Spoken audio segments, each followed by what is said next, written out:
പിണറായി സർക്കാരിൻ്റെ കീഴിൽ കേരളം ഒരു മതേതര തുരുത്താണെന്നും ഒരു മിശ്ര വിവാഹം കഴിക്കണമെന്നുണ്ടെങ്കിൽ ഈ രാജ്യത്ത് എവിടെയുള്ള പൗരനും സുരക്ഷിതമായി വന്ന് ഇഷ്ടപ്പെട്ട പെൺകുട്ടിയെ വിവാഹം കഴിക്കാൻ പോലും സുരക്ഷിതമായൊരിടം കേരളമാണ്.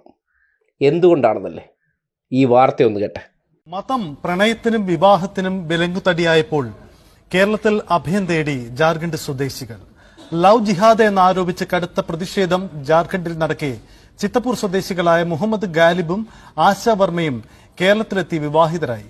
സുഹൃത്തുക്കളുടെ സഹായത്തോടെ കായംകുളത്തെത്തിയ ഇവർക്ക് പിന്നാലെ ജാർഖണ്ഡ് പോലീസും ബന്ധുക്കളും എത്തിയെങ്കിലും ഇരുവരും പോവാൻ തയ്യാറായില്ല.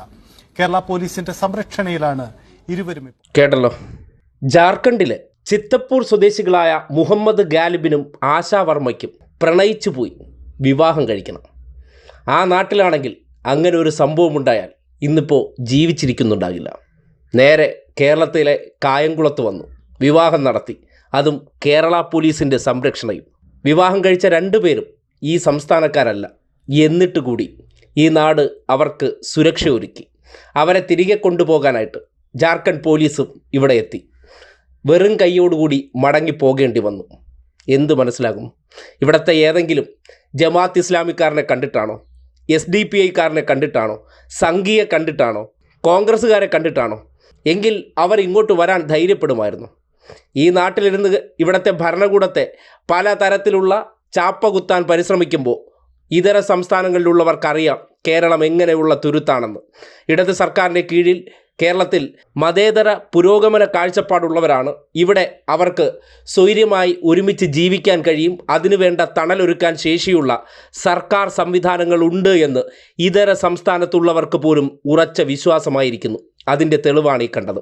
ഈ നാട്ടിലിരുന്ന് ഇവിടുത്തെ സർക്കാർ നൽകുന്ന എല്ലാ സൗകര്യങ്ങളും ആസ്വദിച്ചതിന് ശേഷം പല്ലിൻ്റെ ഇടയിൽ കുത്തി ആക്ഷേപിക്കാൻ ഇറങ്ങുന്നവർക്ക് ഇതൊക്കെയാണ് മറുപടി. നിങ്ങളുടെ സർട്ടിഫിക്കറ്റ് വേണ്ട, ചെയ്യുന്ന പ്രവൃത്തി പുറമേ നിന്ന് ആൾക്കാർ വീക്ഷിക്കുന്നുണ്ട്. അതും ഈ രാജ്യത്ത് തന്നെ ബാക്കി 27 സംസ്ഥാനങ്ങളിലുള്ളവർക്ക് ഏറ്റവും സുരക്ഷിതമായ നാടായിട്ട് കേരളം തോന്നിയിട്ടുണ്ടെങ്കിൽ, പ്രത്യേകിച്ച് ജാർഖണ്ഡ് പോലെ തീർത്തും പിന്നോക്കാവസ്ഥയിൽ നിൽക്കുന്ന ഒരു സംസ്ഥാനത്ത് അവിടെ സംഘപരിവാറുകാരുടെയും ഇതേ കോൺഗ്രസ്സുകാരൊക്കെ ഉണ്ടെങ്കിൽ പോലും അവർക്കവിടെ സമാധാനമായിട്ട് പിന്നെ ജീവിക്കാൻ പറ്റില്ല. അത് തിരിച്ചറിഞ്ഞിട്ടാണ് നേരെ ഹിന്ദു ആയിട്ടുള്ള ആശാ വർമ്മയെ പ്രണയിച്ചതിൻ്റെ അടിസ്ഥാനത്തിൽ മുഹമ്മദ് ഗാലിബ് കേരളം എന്ന നാട്ടിലേക്ക് ആ പെൺകുട്ടിയുടെ കൈയും പിടിച്ചെത്തിയത്. സംഘികൾ പ്രചരിപ്പിക്കുന്നത് പോലെ അല്ല ദ റിയൽ കേരള സ്റ്റോറി. ഇതൊക്കെയാണ്. കേരളത്തെക്കുറിച്ച് മറ്റിടങ്ങളിലൊക്കെ വലിയ സങ്കല്പവും പ്രതീക്ഷയൊക്കെ ഉണ്ടാകുന്നത് എന്തുകൊണ്ടെന്നാൽ അത് വെറുതെ ഈ നാട്ടിലെ സംഘപരിവാറുകാർക്കും ജമാഅത്ത് ഇസ്ലാമിക്കാർക്ക് SDPIക്കാർക്കും ഇവർക്ക് കുഴലൂത്ത് നടത്തുന്ന കോൺഗ്രസ്സുകാർക്കും ഭരണം കയ്യിൽ കിട്ടിയിരുന്നെങ്കിൽ ധൈര്യമായി ഇവിടെ വരാൻ പറ്റില്ല. കാര്യം വന്നിരുന്നെങ്കിൽ ജാർഖണ്ഡ് പോലീസുകാരോടൊപ്പം തിരിച്ചു പോകേണ്ട അവസ്ഥ വന്നേനെ. അതൊക്കെയാണ് ഇച്ഛാശക്തി എന്ന് പറയുന്നത്.